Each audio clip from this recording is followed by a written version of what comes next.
Le premier round, 11-4.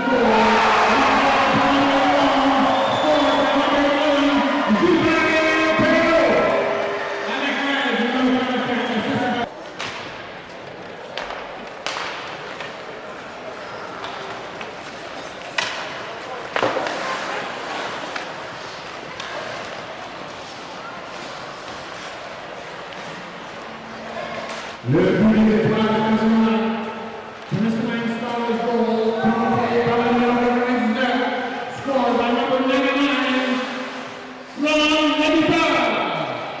And the guys in the right set, assisted by number 27, Andy Taylor, Asian number 5, and number 13, Ricky Samuel.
Kimberly Rouse in control.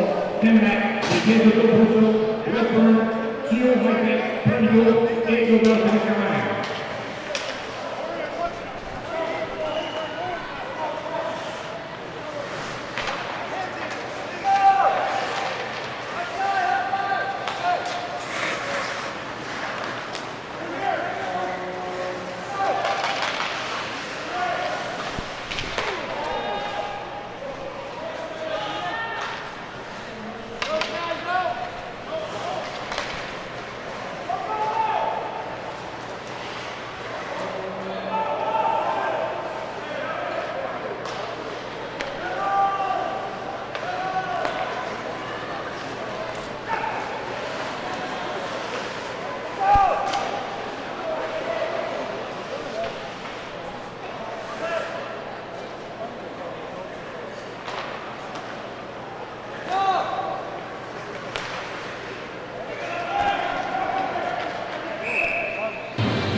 Ouais, good.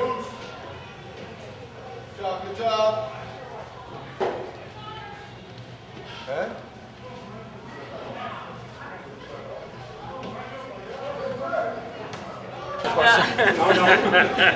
Non, ben, comprendre ce qui se passe. ça, c'est l'avalanche de son cadeau de Saint-Valentin, mais c'est grâce à M. Lacourse. Ça... C'est pas mélange à moi, c'est mélange à les autres. Ok, c'est correct. Excusez.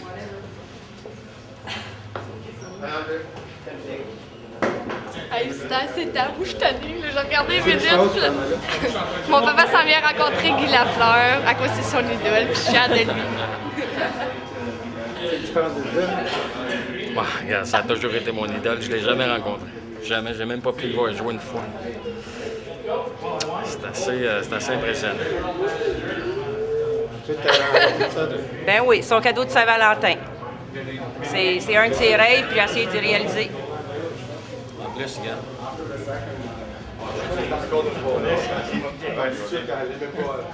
Ça, j'ai allé au restaurant, puis j'étais pas là. Ouais, ben c'est ça, pour la montre. Ah, ok. C'est ça qu'on va dire. Ouais. Ah, non, c'était. Je suis content de vous rencontrer. Très content de vous rencontrer. T'avais le match? Oh oui, beaucoup. Ça fallait pas pour l'autre club. Non! C'est un vrai Canadien. Ah ouais? Oui, c'est un vrai Canadien. Ah oui. T'as pas de. J'en ai un. Oui, j'ai tout ça. J'ai toutes mes précautions. À quel nom? Denis. Puis, le fils aussi.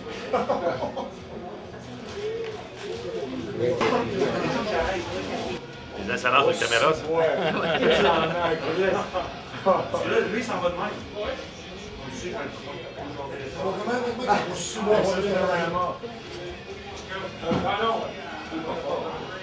Ben, merci d'avoir donné de ton temps. Merci. Bonjour, je suis avec deux personnes qui viennent de rentrer dans la chambre. C'était quoi exactement? Je pense que c'est un cadeau de Saint-Valentin.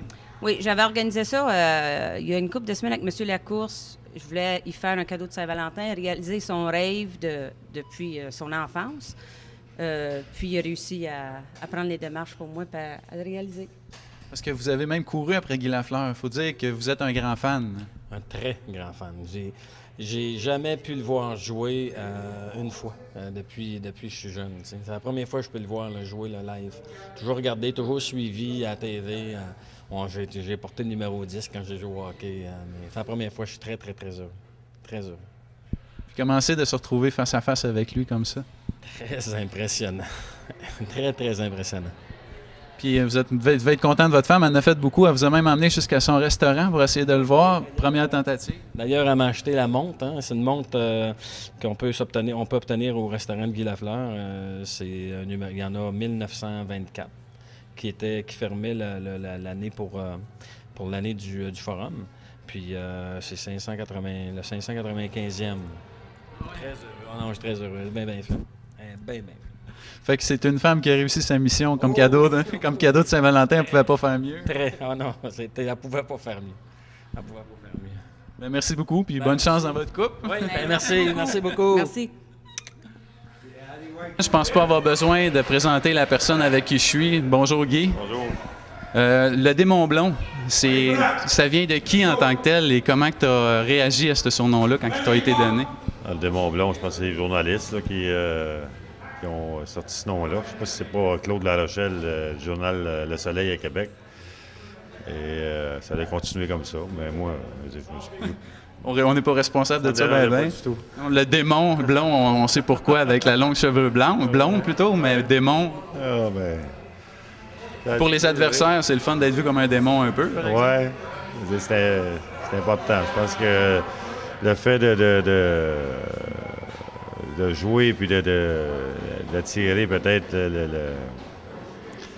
l'équipe adverse qui mettait toujours un surveillant sur moi, ben, c'était fatiguant un peu. Là. Je pense qu'en anglais, le surnom, c'était The Flower. Oui. Ça venait... C'est un peu plus beau comme surnom, par exemple? Flower, c'est parce que mon nom, c'est Lafleur. Puis, oui. J'avais même pas pensé, là, je comprends tout.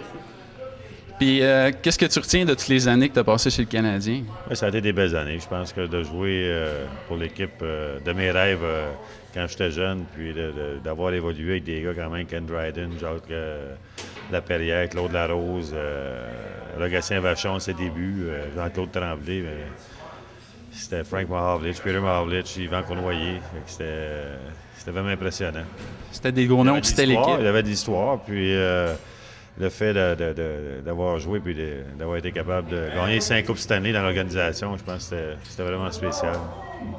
T'es parmi les plus grands héros des Canadiens, pareil, en bout de ligne. C'est sûr qu'on a il y a des gros noms aussi qui ont passé avant, mais par après, t'es un des derniers. Il y a des gros noms, mais quand même, le succès d'un individu, c'est par rapport à l'équipe. Puis pour moi, pas avoir joué avec des bons joueurs non plus, je pense pas que ça a connu autant de succès. Puis je pense que les Nordiques ont vu le jour en même temps que tu as commencé à jouer dans l'année nationale. Ils ont joué pour les Remparts. Est-ce que tu aurais aimé ça, te joindre aux Nordiques, ou les Canadiens et l'histoire, si tu ne fais pas rêver mieux? Ça avait passé proche en 1975, lorsque l'Association mondiale est arrivée à le parti. Pour moi, ils m'avaient approché pour jouer pour les autres. Puis j'avais signé un contrat de 10 ans avec les Canadiens de Montréal.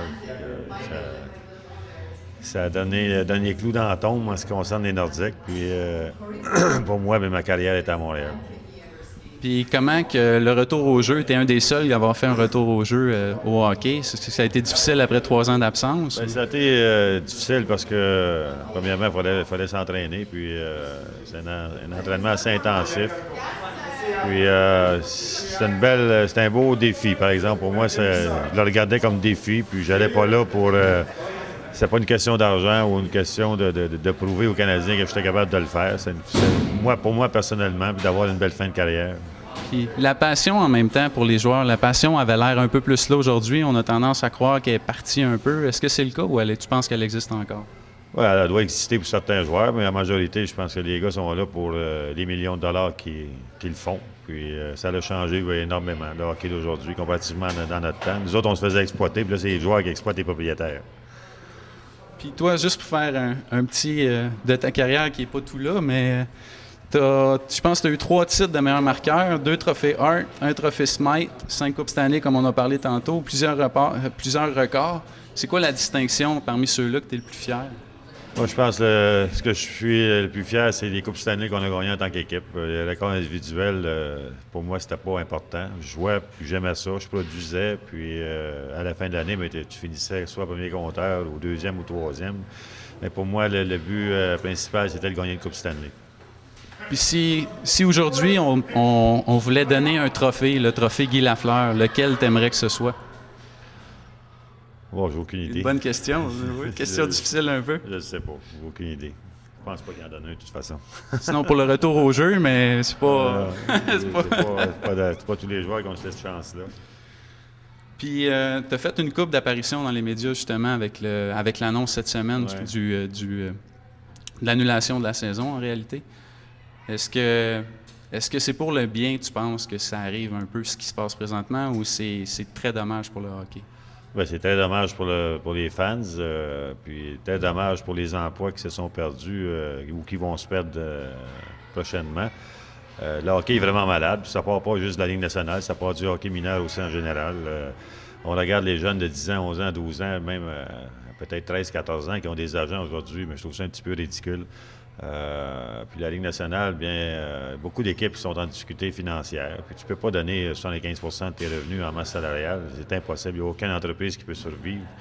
Et les joueurs, il faut qu'ils se rendent à l'évidence que le party est fini. Puis ils ont eu la chance de profiter pendant 10 ans de temps de se rendre multimillionnaires chacun d'entre eux. Ça fait que les propriétaires sont là pour une raison. C'est pour la survie du hockey puis la survie de leur entreprise. Puis comment qu'on file aujourd'hui quand on va encore sur la glace, puis qu'on voit encore la foule qui est là? On en nage un petit peu, mais disons qu'on essaie de donner un bon spectacle. Puis c'est le fun de voir que les jeunes nous connaissent le nom, puis disons que les parents sont derrière les jeunes pour leur dire qui on était lorsqu'on évoluait. Mais quand même, pour nous autres, c'est toujours un velours, puis ça nous garde en vie. Puis Guy Lafleur fait quoi, puis il s'en va vers où? Nous amène à quoi, mais à partir de maintenant? Et moi, je suis toujours dans l'Organisation du Canadien en tant qu'ambassadeur, relations publiques. J'ai un restaurant aussi, puis je regarde pour m'ouvrir un autre. Là. Ça fait que je me lance là-dedans. Là. On s'en va en business. C'est ça. Merci beaucoup, Guy. Puis bonne chance, même si vous n'avez pas beaucoup besoin. Merci. On a toujours le besoin. Merci.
prochain.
Le but des